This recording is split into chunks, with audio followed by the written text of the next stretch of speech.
Excuse me, Mama. Yes, where do you want to go, ma'am? I want to go to Boromat. Now, could you please drop me Boromat? How long will it take to go there? Yes, ma'am. It will take to go there 20 minutes from here. Okay, how much will you take? I will take 60 taka, ma'am. Oh my god, 60 taka is too much.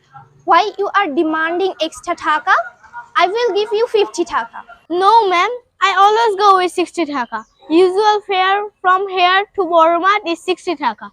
I can't go for less than 60 taka. It's okay. Let's go. Okay, ma'am. Please get up and sit carefully. You are such a little boy. Why are you driving a rickshaw? At this age, you should study.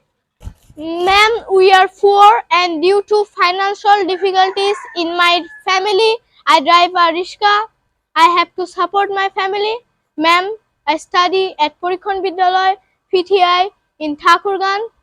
Okay, ma'am, we have reached. Now we can get down. Here is your fare. Thank you, ma'am. Have a good day. Assalamu alaikum. Walaikum assalam.